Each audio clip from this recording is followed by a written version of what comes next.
We have some real problems in the Matsu real estate market, and you need to know what's happening so you can plan. It's hard to say for sure how everyone should plan, but each person is different. So you need to plan for your own life and your own future to decide what you're going to do. The biggest problem we have right now is a low inventory, extremely low inventory. Last year at this time, there were well over 600 houses on the market. Right now, this is November 18th. And but right now, there's only 300 houses on the market. Ridiculous. And a lot of those houses aren't even there. I'm going to show you here at the end of this video that a lot of those houses that are advertised for sale aren't really houses. They're just empty lots. So you need to see that too. But the low inventory is making it very difficult for buyers. Buyers go out there, they see a house they really like, they write an offer on it, come to find out there are 3 other offers on it, and it goes for more than the list price by quite a bit. And it's hard to know exactly what it's going to go for. It used to be that if a house is listed for $300,000 and you wrote an offer for $300,000, almost certainly you would be able to get it. Of course, you know, a lot of people are used to writing an offer for much less than the asking price to see what the seller might come down to.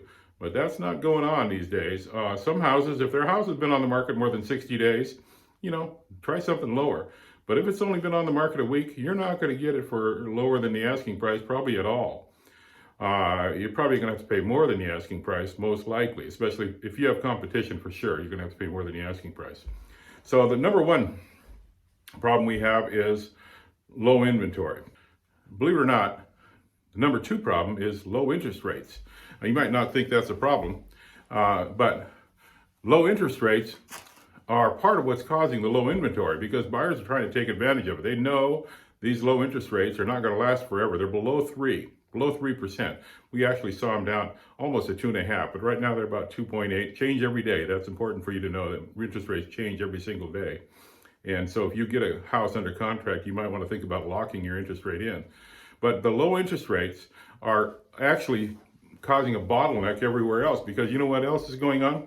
The people that already have a loan on their house, maybe they have a loan at 4% or 5%, they're saying, yikes, I want to refinance. I want to take advantage of these low interest rates too. So when they refinance, what that does is if they have to close that at the bank. They need to get an appraisal on it. Sometimes they need some work to be done on it, depending on what the appraiser says. And the surveyors are getting backed up. The appraisers are getting backed up. The title companies are getting backed up. I just had a place, we tried to get an appraisal done on it.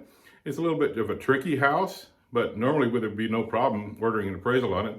6 appraisers turned it down because they have easier work. You know, I mean, I don't blame them. They've got a lot of other stuff they can do and it's slam bang.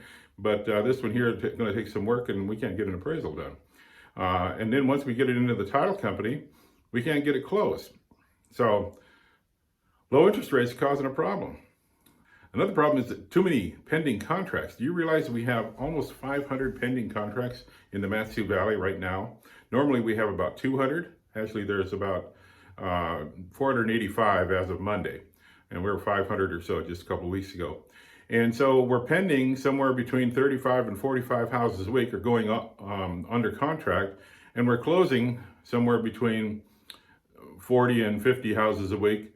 And at the most, we're only taking 10 of those pending contracts out. It's going to take a while to close out that backlog of 400 and some pending contracts that need to be closed at the bank, at the title company. So that's another big issue. And it's important for everybody to realize this. We have a low inventory. We have low interest rates, which is causing a backup because of all the refis. And we have all these pending contracts out there in addition to all the refis that need to be closed out. And the title company is going to be busy for a while because we close on all of the title companies, and there's only, 4 or 5 of them here in the valley. And man alive, we're really, really slammed right now. So major problems.